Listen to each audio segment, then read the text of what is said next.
up, just believe and you will succeed. Put the hours in, and you're bound to win. New year, new me, no fear, just be everything you wanna be. Write it down, what you see, don't give up, just believe and you will succeed. Put the hours in, and you're bound to win. Welcome back, fellow warriors, to the stage of history. My name is Cosmo Jazz, and we are back with the goated channel that is The Rubber. A little bit of story thing before I go in. You can skip this. I'll probably put the time up if you want. But I had actually caught up with pretty much most of the Rubber reactions during a long day of just releasing the videos and stuff and whatnot.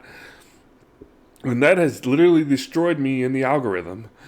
I'm barely getting any views now. Like, literally, well, I was barely getting any views before, let's be honest. But now it's not going out to people, I can tell. And it kind of sucks. But, hey, that's what I get for trying to catch up and do content for my subscribers and stuff and everything all at once. I angered the algorithm, and now I'm hoping to get back out of it at some point.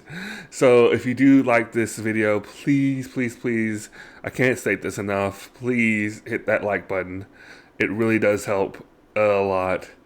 And hopefully I can get out of this hole in some way or another. Or if not, I guess I won't be hitting that 500 subscribers by the end of the year.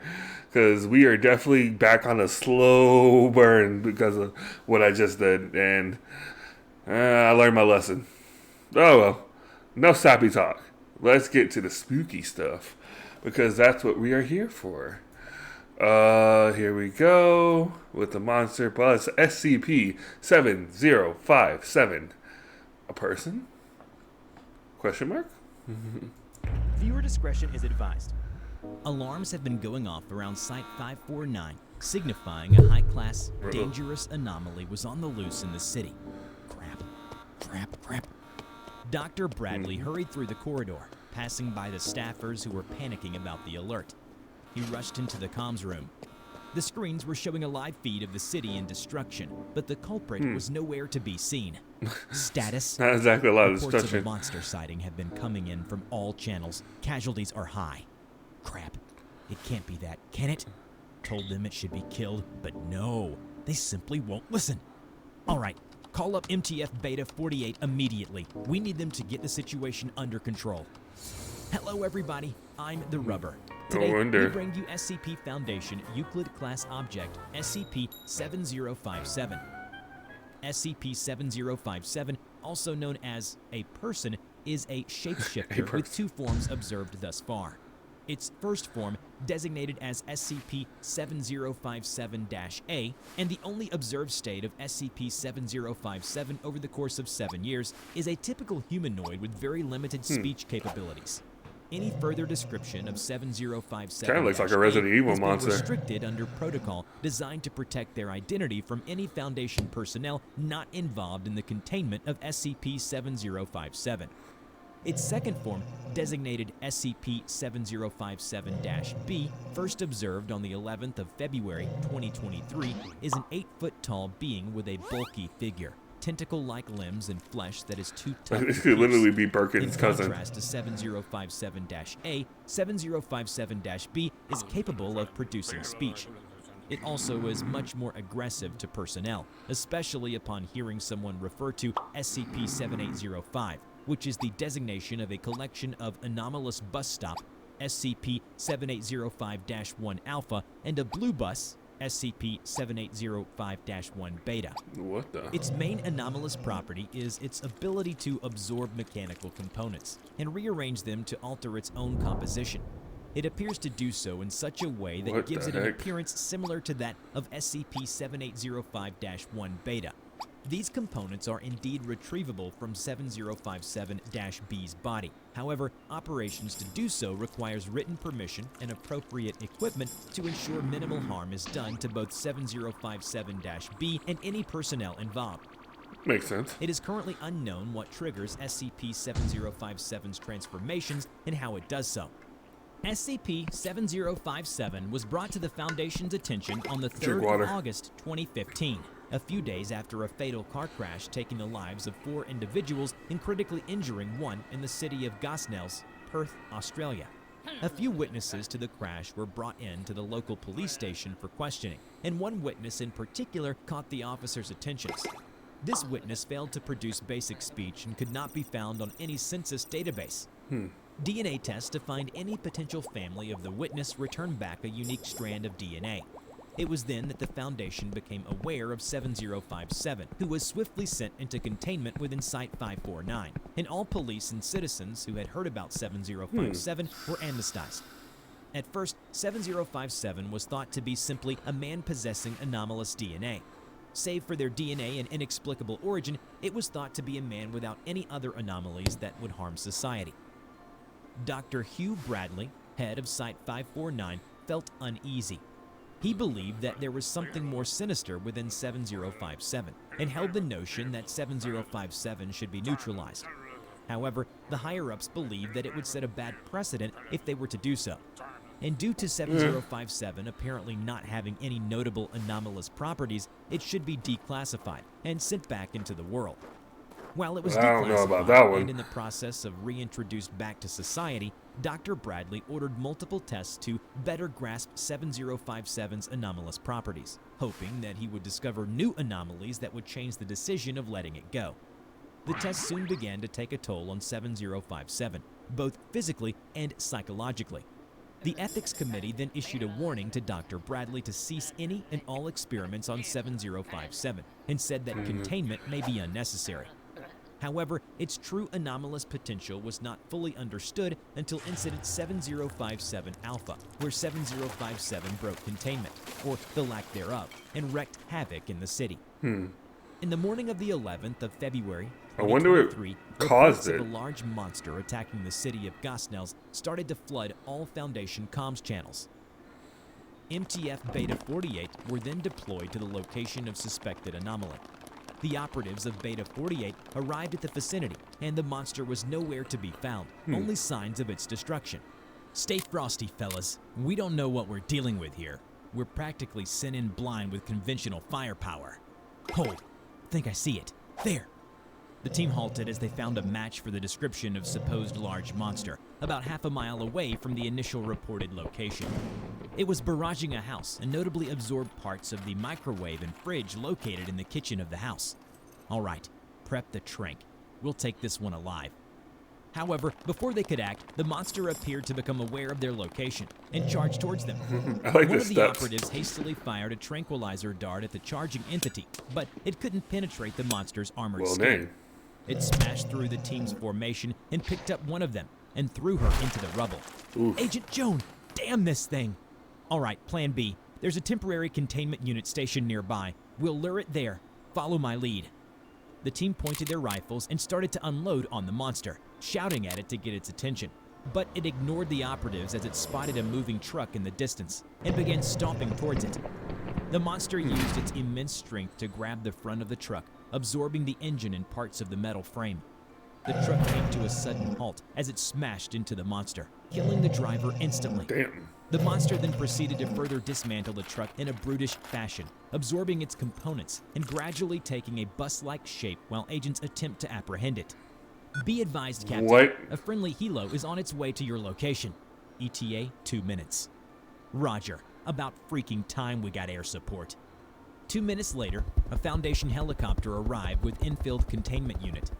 The monster spotted the helicopter and decided to launch itself onto it without a second thought, which greatly damaged the structural integrity of the aircraft. Holy moly, is that our pilot flying out of the helo? And we just brought the damn thing as lunch. It then Well. began to absorb the helicopter's components, which caused it to look visually similar to 7805-1 Beta. The containment unit fell to the ground with minimal damage. Command, we need another transport now. The bus monster then drove towards the bus stop nearby and crashed into it. It then stayed on the side of the road like how a normal bus would wait for passengers to board. What in the world? Backup transport arrived soon after at the team's location. Due to the bus monster being stationary, it was captured with ease, as it showed no signs of struggle. It was loaded into the temporary containment unit and then transported to Site-549 and put into a large humanoid cell with reinforced boundaries, thus concluding Incident 7057 Alpha. Shortly after the capture of 7057, mechanical components attached to 7057-B were gradually removed for research purposes. When questioned about its origin, 7057-B would repeatedly recite, "I am a private property. Please deposit $5 into the bucket, then tell me where would you like to go. Thank you for choosing to ride the amazing cross-dimensional bus service, and enjoy your trip." A letter was written by Sir Victor Dimitri, who was an affluent member of the city of Gosnell's, Perth. He has been funding Site-549 for 7 years due to both his wealth and his immunity to amnestics, hence his knowledge of the Foundation. He has agreed to protect the Veil and provide monetary aid under the condition that citizens of the city of Gosnells are protected from any anomalies contained within Site-549. It was addressed to Dr. Bradley regarding the incident. Dear Dr. Hugh Bradley, what in God's name have you done? Was our agreement not that you contain those ghastly monsters of yours to keep the city safe, and I pay you to do it? Did you simply forget to close one of your doors or something stupid like that? It is absolutely outrageous. I mean, it wasn't his what fault. you've done. The cost of the damages done by this atrocity are too much. Well, maybe it was. I don't know. Reducing how much I give you. I cannot afford to reduce it to 0, as I have neither the time nor energy to put up with your ridiculous pets. If you would like my opinion, I say you killed a lot of them. They are just a dark mark on this earth that needs to be scrubbed off. To hell with those beasts.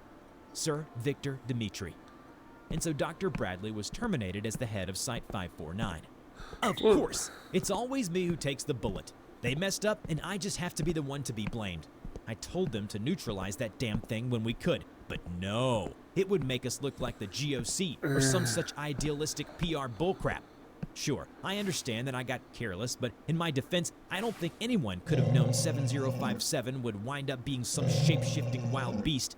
Just seemed like a person who is messed up in the head, and who isn't these days. I guess this is my last message to the Foundation. I bet you they didn't even pick up on this and leave it in 7057's article. I even wrote back to Dimitri personally to clear things up for myself, but nope, someone higher up just got to intercept it. Someone's really keen on saving their image and keeping me on a tight leash until I'm gone. Typical Foundation fashion. Guess that explains why there hasn't been any Foundation whistleblowers. After Dr. Bradley's termination, SCP-7057 was reclassified as Euclid and contained within heavily durable boundaries with armed guards on patrols. Efforts to protect SCP-7057-A's identity remain. However, a request to discontinue these procedures has been sent to the Ethics Committee and are awaiting approval. All conversations and warnings regarding SCP-7057 from former head of Site-549 Dr. Hugh Bradley were scrubbed off Foundation records. Why don't they just amnestize them, or whatever it's called? Yeah, that was a sticky situation. And I get where he's coming from, but at the same time, we don't know if what he did even triggered this, because there's no way of saying what exactly triggered the thing to go on the rant it went. And the fact that it's an interdimensional travel, we didn't see that, but if it does have the possibility of that, that's kind of interesting and dangerous. Especially because there was a video I saw way back of another SCP kind of thing situation where it went to a whole nother dimension and there was just nothing but monsters and things there. And if it could bring you to some place like that, then oh my goodness. But yeah, that was a weird one. I can see why it was Euclid. It wasn't exactly dangerous per se. I mean, it was. It killed somebody. But like, it was weird. And I can't say I feel bad for Brad, but I can say I kind of do at the same time, because he's clearly the scapegoat. But if he didn't do anything like they told him to, maybe it wouldn't have happened in the first place either. There's no real say or thing about that. But that is my time. Thank you guys so much for watching. Like I said, please hit that like button and subscribe. And please help me get out of this algorithm hell, because they definitely hit me with the stick. I can tell. And hopefully you guys are having a wonderful time. Please stay safe, take care, and let's kick 2023's ass. Later.